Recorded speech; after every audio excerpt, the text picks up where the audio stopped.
Alright, so we're going to talk about fantasy sports and how it's catching on and why people enjoy playing those fantasy sports so much.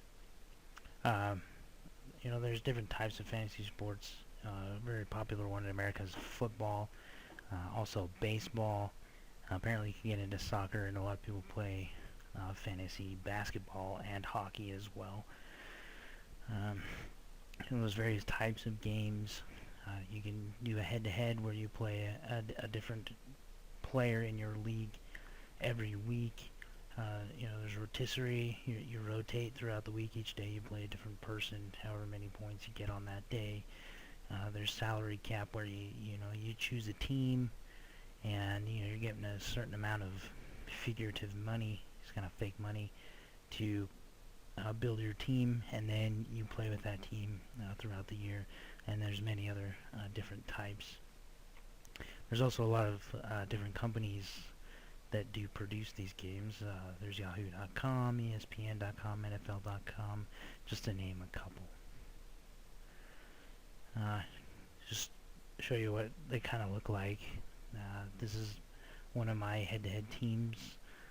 It consists of one quarterback, 3 wide receivers, 2 running backs, 1 tight end, a kicker, a team defense, and then a 5-player bench that I can hold on to as many different position type players on that bench as I feel that I need. I have another one here. This is one of my fantasy baseball teams.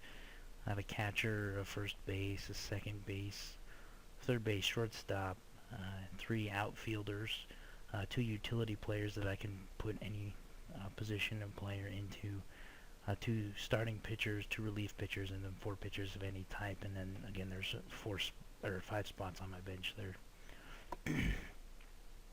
Now to get your team, there's usually a draft.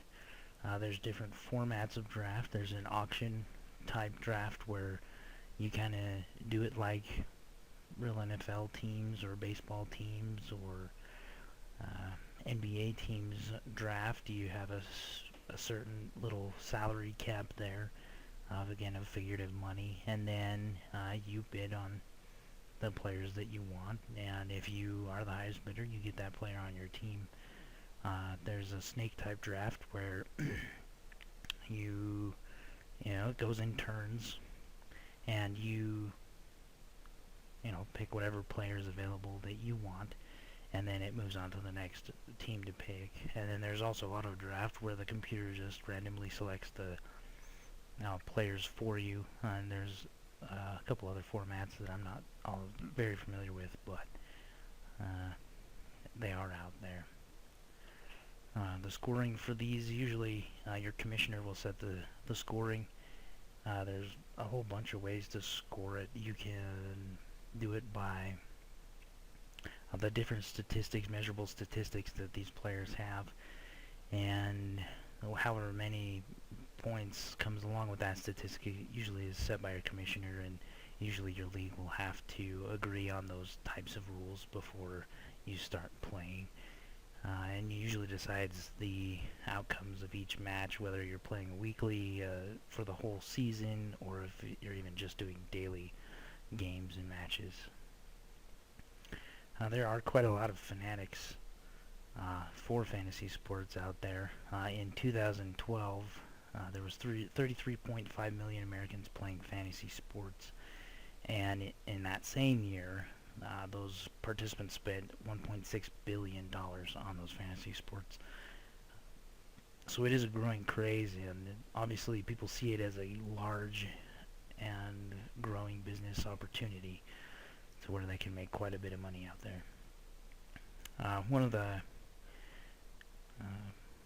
types of traditions that go along with fantasy sports are punishments for the losers, like the very worst person in your entire league. As you can see here, there's a couple guys that had to get horrible tattoos because they lost their league.